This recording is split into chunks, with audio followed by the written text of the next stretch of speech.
Covid हळू मला असं वाटतं की संपलेला नाही, पण संपण्याच्या मार्गावर आहे. आता काही ठिकाणी 50% असं कॉलेजेस सुरू झाले असं आपण समजू.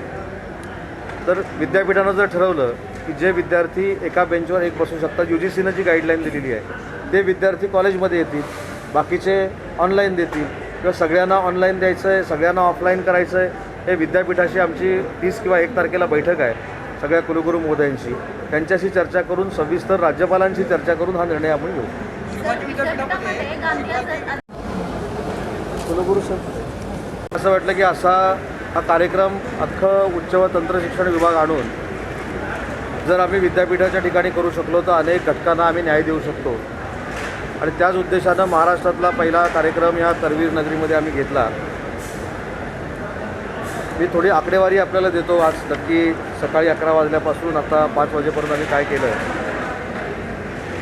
आमच्याकडे 7वा वेतन आयोग वेतन निश्चितीसाठी 238 अर्ज आले होते. त्याच्यापैकी 220 हे कार्यक्रम सुरू व्हायच्या अगोदरच आम्ही मार्गी लावले होते. अनुकंप तत्वावरचे 41 प्रस्ताव आले होते, त्यातले 34 मार्गी लावले होते.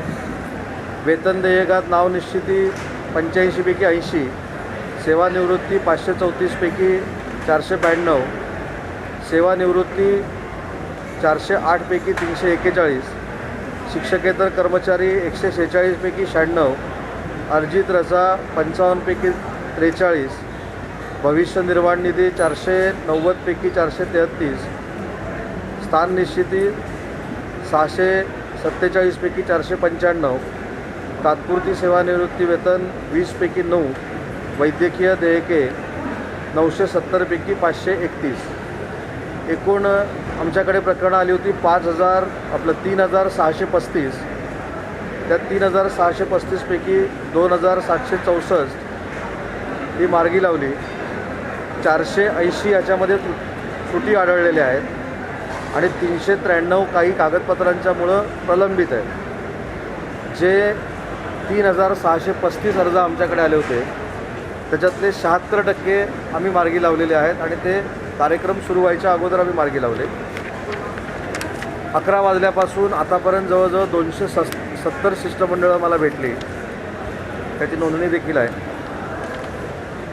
आज मला सांगताना आनंद होतो आहे की या कार्यक्रमाच्या निमित्तानं 4 तारखेचा GR जरी असला भरती करू नये तरी देखील जी अनुकंप तत्वावर मुलं घ्यायची होती आणि 2-2, 4-4, 5-5 वर्ष प्रश्न प्रलंबित होते, त्यातली पात्र उमेदवारांचे सर्टिफिकेट आम्ही आज त्या पात्र उमेदवारांना दिले. ज्यावेळी शासन 4 तारखेचा GR मागे घेईल, भरतीला परमिशन देईल, त्यावेळी त्या अनुकंप तत्वावरच्या मुलांना नोकरी मिळेल अशा पद्धतीची तजवीज आम्ही केलेली आहे. कोल्हापूरमधली न्यू कॉलेज असेल किंवा अन्य 3-4 कॉलेजेस असतील आणि विद्यापीठाचा विषय असेल भविष्य निर्वाह निधीचा, तर ते देखील प्रस्ताव आम्ही कुलगुरूंच्याकडे सुपूर्द केलेले आहेत आणि तो देखील 2006 पासूनचा जो प्रश्न प्रलंबित होता तो आज मार्गी लागलेला. सगळ्यात महत्त्वाचं, यशवंतराव चव्हाण महाराष्ट्र मुक्त विद्यापीठाची 3 केंद्र सीमा भागामध्ये सुरू करण्यासाठी आज आम्ही परवानगी दिली आणि त्याचे LY पण दिले. पहिलं केंद्र आपण सुरू करतो आहे RB माडखोलकर महाविद्यालय, चंदगड, जिल्हा कोल्हापूर. म्हैसाळ महाविद्यालय, म्हैसाळ, तालुका मिरज. कला वाणिज्य विज्ञान महाविद्यालय, उंदी, तालुका जत, जिल्हा सांगली. हा सीमा भागामध्ये अभ्यासक्रम आपण सुरू करत असताना जे विद्यार्थी कॉलेजमध्ये येऊ शकत नाहीत, मराठी भाषिक किंवा मराठी मुलं, त्यांच्यासाठी आपण हे दालन खुलं केलेलं आहे. आणि जी घोषणा किंवा जो प्रश्न अनेक वेळा आपण मला विचारला होता की नवीन शैक्षणिक संकुल जे आम्ही तयार करतो आहे सीमा भागामध्ये, त्याला जी जमीन लागणार होती त्या जमिनीचं पत्र आजच जिल्हाधिकाऱ्यांनी विद्यापीठाला दिलेलं आहे. आज माझ्याबरोबर यशवंतराव मुक्त विद्यापीठाचे रजिस्ट्रार पण आहेत आणि कुलगुरू देखील आहेत. तुमच्या साक्षीनं आम्ही एक MOU रजिस्टर करतो आहे. यशवंतराव मुक्त विद्यापीठ जागा ही शिवाजी विद्यापीठाकडनं घेईल. यशवंतराव मुक्त विद्यापीठ पैसे खर्च करेल आणि एक चांगलं शैक्षणिक संकुल वर्षभराच्या आत या सीमा भागामध्ये उभं राहील त्याच्यामध्ये MOUमध्ये जे काही ठरेल, अभ्यासक्रम ठरतील, इमारत कशी वापरायची ठरेल, त्याच्यावर मी बोलणं योग्य नाही. त्याच्यामध्ये कुलगुरू आणि यशवंतराव मुक्त विद्यापीठाचे कुलगुरू या दोघांमध्ये चर्चा होऊन हा विषय संपेल. पण एक आगळा वेगळा शैक्षणिक उपक्रम हा सीमा भागामध्ये सुरू करण्याची मुहूर्तमेढ आजच्या तारखेनं आम्ही आज रोवलेली आहे. केली नाही अशातला अजिबात भाग नाही. आजच्या या कार्यक्रमातनं ह्याच्यामध्ये थोडंफार कळतं ना कशामुळं थांबलं आहे, काय झालं आहे. हे जाहीररित्या बोलणं योग्य नाही. काही लोकांच्या तक्रारी प्राप्त झालेल्या आहेत. ज्याला कोण हे जबाबदार असतील त्यांच्यावर येत्या 8 ते 10 दिवसामध्ये कारवाई झालेली तुम्हाला दिसेल. त्यांना काय आम्ही असं सोडणार नाही. कारण मगाशी मी जबाबदारीनं सांगितलं की 2006 पासून 2021पर्यंत तुम्ही काहीच करत नाही आणि मंत्री असतील, आमदार असतील, कुठेतरी जनता दरबार घेणार आहेत किंवा सगळ्या लोकांना एकत्र बोलवणार आहेत. म्हणून एका रात्रीमध्ये अशी काही जादू होते की 600च्या 600 प्रकरणं निकाली निघतात. मला असं वाटतं की ह्याला आपण निगेटिव्ह ह्यानं बघूया नको. माझं मत एवढंच आहे की ह्याला आपण निगेटिव्ह ह्यानं बघूया नको. कदाचित राजकीय इच्छाशक्ती देखील लागते. आपण त्यांना दोष देण्यापेक्षा आम्ही आमच्याकडे दोष देतो. आणि ही राजकीय इच्छाशक्ती आंबेडकर साहेब असतील, आमचे आमदार साहेब असतील, यांच्यामध्येच होती. कमीपणा मी घेतो, कदाचित माझ्यामुळे नव्हती असं समजू आपण. पण ज्यावेळी मंत्री इथं येणार आहे, कॅबिनेट मंत्री म्हटल्यानंतर आज पेन्शनचे प्रश्न सुटले, आज अनुकंप तत्वावरचे प्रश्न सुटले, आज विद्यापीठाचे प्रश्न सुटले. एवढंच नाही, मला म्हणजे सांगताना आनंद होतो की काही लोक जी आनंदाश्रू काढून गेली हे बस झालं. हे पुण्याचं काम आम्ही केलं आणि ह्याच्या पलीकडे काय पाहिजे. 60 लाख रुपयाची रक्कम आता विद्यापीठाला ते आम्ही दुसऱ्या दिवशी वितरित केली. MHITकडनं विद्यार्थ्यांच्या अकाउंटला देखील जमा झालेली आहे. काही ठिकाणी जी तक्रार आहे ती कशामुळं आहे, आधार कार्ड लिंक न झाल्यामुळं काही लोकांचे पैसे पेंडिंग आहेत. पण ते देखील आज मी सूचना अशा दिलेल्या आहेत की आधार लिंकमुळं शिष्यवृत्ती पेंडिंग राहू नये यासाठी जी काही यंत्रणा करायची आहे ती विद्यापीठानं आणि आमच्या डायरेक्टर ऑफिसनं करावी आणि CETनं करावी आणि तात्काळ ते पैसे त्यांना द्यावे.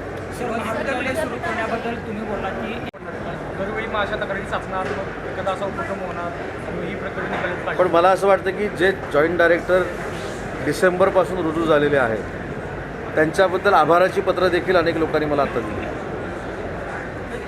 शेवटी यंत्रणा चालवणं ही त्या अधिकाऱ्याची जबाबदारी आहे. आमदार साहेबांनी एक कार्यक्रम घेतला होता. अनेक निवेदनं मला नवनिर्वाचित आमदार साहेबांनी देखील दिलेली आहेत.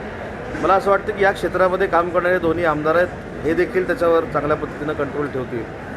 कुलगुरू महोदयांची चर्चा केली तर मला असं कुठेही जाणवलं नाही की एखादी गोष्ट बोलल्यानंतर किंवा चर्चा केल्यानंतर विद्यापीठ कुठेतरी निगेटिव्हिटी क्रिएट करते. आणि त्याच्याच अनुषंगानं अजून एक जे मला सांगायचं आहे, काल मी पुण्यामध्ये होतो. पुण्यामध्ये देखील प्रबोधनकार ठाकरेंच्या नावानं अभ्यासक केंद्र सुरू करावं असा निर्णय आम्ही पुण्यामध्ये घेतला. आणि कोल्हापूरमध्ये देखील प्रबोधनकार ठाकरेंच्या नावानं अभ्यासक केंद्र सुरू करावं हा देखील आम्ही निर्णय घेतो, जेणेकरून छत्रपती शाहूजी महाराजांच्या नावानं जे अध्यासन केंद्र सुरू आहे किंवा प्रबोधनकार ठाकरेंच्या नावानं अभ्यासक केंद्र सुरू होईल. मी अध्यासन म्हणत नाही, अभ्यासक केंद्र. तर या दोन्हीचा वापर मराठी भाषेच्या उन्नतीसाठी आणि उद्धारासाठी केला जाईल अशा पद्धतीचा एक चांगला कार्यक्रम कुलगुरूंच्या नेतृत्वाखाली या शिवाजी विद्यापीठानं तयार केला. मला असं वाटतं की अशी सकारात्मक भूमिका जर प्रत्येक विद्यापीठाची असेल आणि तर सगळ्यांनाच एकत्र काम करायला मजा येते.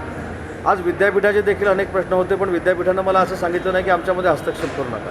त्यांनी उलट असं सांगितलं की आम्हाला शासनाचा एखादा निर्णय करून द्या, आम्ही तात्काळ त्या घटकाला न्याय देतो. त्याच्यामुळे कोल्हापूरचा हा जो कार्यक्रम आहे आणि विद्यापीठानंच ॲप तयार केलं. सगळ्यात महत्त्वाची गोष्ट अशी आहे की आमच्या या कार्यक्रमाचं ॲप शिवाजी विद्यापीठानं तयार केलं. त्याच्यामुळं आम्ही डायरेक्टली इनडायरेक्टली हजारो लोकांपर्यंत पोचू शकलो. त्यांचे निवेदनं आम्हाला प्राप्त झाली आणि हेच मॉडेल शिवाजी विद्यापीठाच्या परवानगीनं डायरेक्ट आम्ही खेचून घेणार नाही. शिवाजी विद्यापीठाला विचारून हेच मॉडेल आम्ही आता प्रत्येक युनिव्हर्सिटीमध्ये राबवतो. विषय माहिती असेल की आमच्या ग्रंथालय विभागाला त्या कर्मचाऱ्यांचे सॅलरी ही डायरेक्ट अकाउंटला जावी अशी महाराष्ट्रामधनं मागणी होती आणि त्याची सुरुवात आज आम्ही कोल्हापुरातनं केली. कोल्हापुरात ऑनलाईन पैसे कर्मचाऱ्यांच्या खात्यामध्ये जमा करण्याचं पत्र आजच आम्ही ग्रंथालयाला दिलेलं आहे. ओळखपत्रामध्ये त्यांची जी काही शंका होती ती देखील आम्ही दूर केलेली आहे. 3रा हप्ता ग्रंथालयाचा जो द्यायचा होता तो देखील 2-4 दिवसामध्ये आम्ही मंत्रालय स्तरावर देऊ.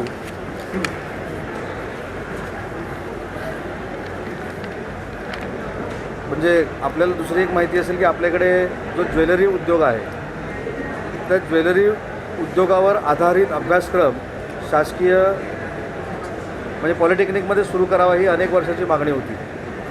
AICTEनं परमिशन दिली होती, पण गेले 2-4 वर्ष शासन परवानगी देत नव्हतं. ते काल रात्री आम्हाला सगळ्यांना कळल्यानंतर आज हा जो अभ्यासक्रम आहे तो सुरू करण्याची NOC महाराष्ट्र शासनानं ही गव्हर्नमेंट पॉलिटेक्निकला दिलेली आहे. त्याच्यामुळे तो देखील एक अभ्यासक्रम सुरू होईल. विद्यापीठामध्ये मी जिल्हाधिकाऱ्यांशी आत्ता बोललो की विद्यार्थ्यांची अशी एक मागणी आहे की शिवभोजन थाळी सुरू करावी. तर विद्यापीठामध्ये शिवभोजन थाळी सुरू करण्याचा देखील निर्णय आज आम्ही घेतला आहे आणि कुलगुरू महोदयांशी आणि विद्यार्थ्यांशी विशेषतः युवा सेनेने ही मागणी केली होती की विद्यापीठामध्ये जर ॲम्ब्युलन्स दिली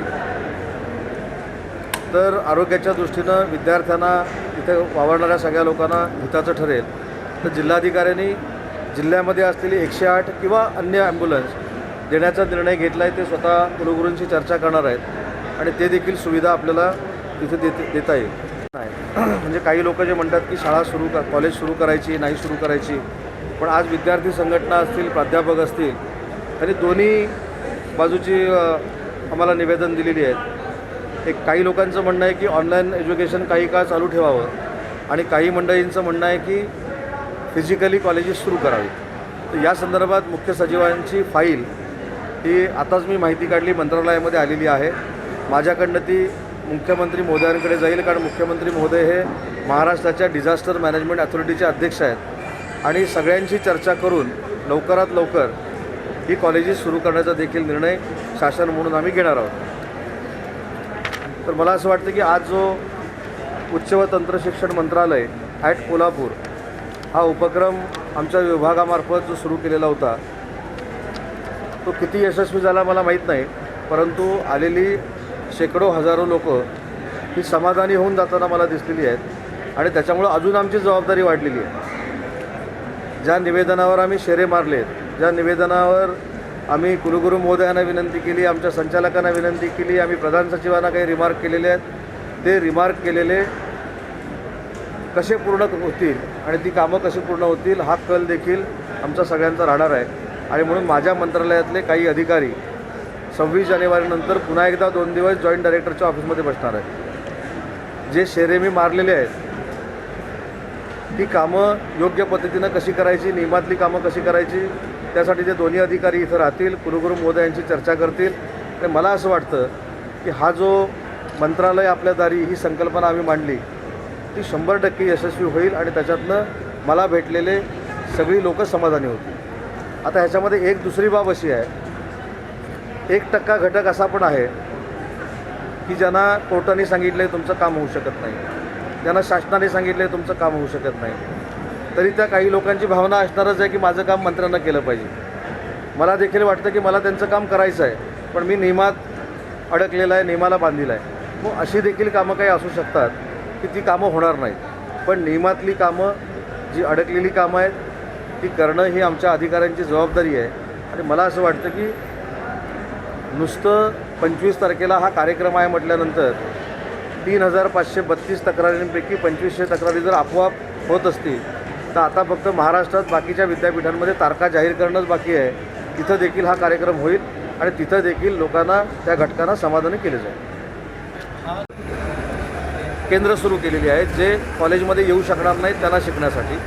आणि नवीन कोर्स आपण आता जो कोर्स आपण सुरू करतो आहे त्याचं MOU देखील आपण करतो आहे. सीमा भागातील मराठी भाषिकांकरता पारंपरिक अपारंपरिक स्वरूपाचे शिक्षण देण्यासाठी महाराष्ट्र शासन मान्यताप्राप्त व अनुदानित महाविद्यालयांतर्गत शिवाजी विद्यापीठाचे कौशल्य व उद्योजकता विकास केंद्र हा महत्त्वाचा शब्द आहे. काय झालं होतं मध्ये काही मंडळींचा असा कोणीतरी गैरसमज करून दिला की आम्ही महाविद्यालय तिकडे काढतो आहे आणि काहीतरी करतो आहे. त्याच्यामुळे तिथल्या संस्था चालकांना असं वाटलं की आता आपले कोर्सेस बंद होणार आहेत. पण दोन्ही क्षेत्र वेगळी आहेत. आपण जे सुरू करतो आहे ते व्यावसायिक प्रशिक्षण सुरू करतो आहे. त्याच्यामध्ये मला असं वाटतं की आता चंदगड भागामध्ये जर आपण बघितलं तर काजू प्रक्रिया उद्योग जो मोठ्या पद्धतीनं आहे त्याला ताकद देण्यासाठी काजू प्रक्रिया उद्योग व विक्री हा कोर्स आपण सुरू करणार आहोत. तिथे बटाटा आणि रताळीची लागवड भरपूर आहे, म्हणून बटाटा रताळी प्रक्रिया उद्योग, त्याच्यानंतर टॅली पॅकेज जे कम्प्युटरचं शिकवायचं ते, ट्रॅव्हल्स अँड टुरिझम आणि ड्रेस डिझायनिंग असे 5 कोर्स सध्या सुरू करण्याच्या मनस्थितीमध्ये विद्यापीठ आहे. जागा देखील त्यांनी बघितले. मला सीमा भागातल्या संस्थांना एवढ्यासाठीच धन्यवाद दिले पाहिजेत की आता हे सुरू करत असताना आपण एका संस्थेच्या इमारतीमध्ये सुरू करतो आहे आणि त्याच्यानंतर वर्ष दीड वर्षानंतर यशवंतराव मुक्त विद्यापीठ आणि शिवाजी विद्यापीठ यांचा व्यवस्थित MOU झाल्यानंतर एक चांगली इमारत बांधून झाल्यानंतर हे सगळे एका इमारतीमध्ये येईल. याचा अर्थ काय, तर सीमा भागात असलेल्या मराठी भाषिकांच्या संस्थांना देखील ताकद देण्याचं काम आम्ही करणार आहोत. म्हणूनच यशवंतराव मुक्त विद्यापीठाच्या मार्फत केंद्र आम्ही तिथे सुरू केली. त्यामुळे जो काही गैरसमज आहे की जिथं आपण सायन्स कॉलेज काढतो आहे, त्याच्यानंतर आर्ट्स काढतो आहे, कॉमर्स काढतो आहे, तसलं कुठचंही कॉलेज आपण काढत नाही. तिथं मराठी माणसाला, मराठी भाषिकाला स्वतःच्या पायावर उभं राहण्यासाठी जे जे काही करावं लागेल ते व्यावसायिक उपक्रम निर्माण करण्याचं शैक्षणिक संकुल आपण तिथे उभारतो. वाटतं की विद्यार्थ्यांमध्ये आणि पालकांमध्ये काहीच संभ्रम नाही. जर कॉलेजेस सुरू करायची असतील तर मी वारंवार सांगतो आहे की जिल्हाधिकाऱ्यांशी पहिली चर्चा करावी लागेल. वसतिगृह ही क्वारंटाईन सेंटर म्हणून दिलेली आहे, कॉलेजेस क्वारंटाईन सेंटर म्हणून दिलेली आहे, विद्यापीठाची वसतिगृह देखील क्वारंटाईन सेंटर म्हणून दिलेली होती. तर ती जिल्हाधिकाऱ्यांनी पुन्हा विद्यापीठाच्या ताब्यात, संस्थेच्या ताब्यात दिली. त्याचा सर्वे करावा लागेल. वसतिगृहामध्ये 4 बेड असतात, त्याच्यामध्ये एका विद्यार्थ्याला ठेवायचं, 4 विद्यार्थ्यांना ठेवायचं की 2 विद्यार्थ्यांना ठेवायचं, ही SOP बनवावी लागेल. विद्यार्थ्यांना ग्रामीण भागातनं वसतिगृहामध्ये आणायचं की नाही आणायचं ह्याच्यावर चर्चा करावी लागेल. घरातल्या विद्यार्थ्यांना कॉलेजपर्यंत कसं पोचवायचं ह्याचा विचार करावा लागेल. मुंबईच्या लोकलमध्ये विद्यार्थ्यांना पास द्यायचा की नाही ह्याचा विचार करावा लागेल. काही मंडळीचे फक्त समोर येऊन सांगतात की कॉलेजेस सुरू करा. शाळा चालू करणं आणि कॉलेजेस सुरू करणं ह्याच्यामध्ये जमीन आसमानाचा फरक आहे. ह्याच्यामध्ये प्राध्यापक 100% येणार आहेत, शिक्षकेतर कर्मचारी 100% येणार आहेत, विद्यार्थी 25% येणार आहेत, 30% येणार आहेत, 50% येणार आहेत. ही सगळी नियमावली बनवावी लागेल. ती नियमावली घेऊन डिझास्टर मॅनेजमेंट अथॉरिटीच्या समोर जावे लागेल. सगळ्या जिल्हाधिकाऱ्यांची, सगळे डिझास्टर मॅनेजमेंट अथॉरिटीतल्या सदस्यांची चर्चा करून हा अगदी व्यवस्थितरित्या विद्यार्थ्यांच्या सुरक्षितेच्या दृष्टीनं निर्णय घ्यावा लागेल. नाही का विरोधाला विरोध करायचं फडणवीस यांनी ठरवलं आहे. नाही, मी त्याच्यातनं चांगलंच शोधतो. 23 तारखेला संध्याकाळी जो मुंबईमध्ये कार्यक्रम झाला, आदरणीय बाळासाहेबांच्या पुतळ्याचं अनावरण झालं. त्या पुतळ्याच्या अनावरण कार्यक्रमासाठी राष्ट्रवादी काँग्रेस पक्षाचे अध्यक्ष शरद पवार साहेब उपस्थित होते. आदरणीय मुख्यमंत्री उद्धव साहेब देखील उपस्थित होते. त्यांच्या हस्ते ते उद्घाटन झालं. मनसेचे अध्यक्ष राज ठाकरे देखील उपस्थित होते. विरोधी पक्षनेते देवेंद्र फडणवीस साहेब देखील उपस्थित होते. प्रवीण दरेकर देखील उपस्थित होते. रामदास आठवले साहेब देखील उपस्थित होते. मला असं वाटतं की नागपूरमध्ये काय राजकारण चाललं आहे मला माहीत नाही, परंतु बाळासाहेबांचं नेतृत्व एवढं उत्तुंग होतं आणि आहे की त्यांना नतमस्तक होण्यासाठी सगळ्या पक्षांना एकत्र यावं लागलं. हे 23 तारखेला आम्ही सगळ्यांनी मिळून उदाहरण बघितलेलं आहे. त्याच्यामुळे कुणी ट्विट केलं, कुणी काय विरोध केला ह्याच्यावर बोलण्यापेक्षा देवेंद्रजी त्या कार्यक्रमाला येऊन बाळासाहेबांना त्यांनी वंदन केलं, हे माझ्या दृष्टीनं महत्त्वाचं आहे. ॲडमिशन आपण आता या 2-3 दिवसामध्ये सुरू करतो आहे. म्हणजे कोविडच्या पिरियडमध्ये जरी मंजूर केलं, शासनानं ते वर्क ऑर्डर पण दिलेली आहे. येत्या 4-5 दिवसामध्ये त्यांचे ॲडमिशन सुरू होतील आणि प्री-IAS कोर्स जो आहे तो अतिशय चांगल्या पद्धतीनं अपग्रेड करण्याचं काम मंत्रालयातनं सुरू आहे. विभागामार्फत जाते, एक शिष्यवृत्ती OBC विभागामार्फत जाते.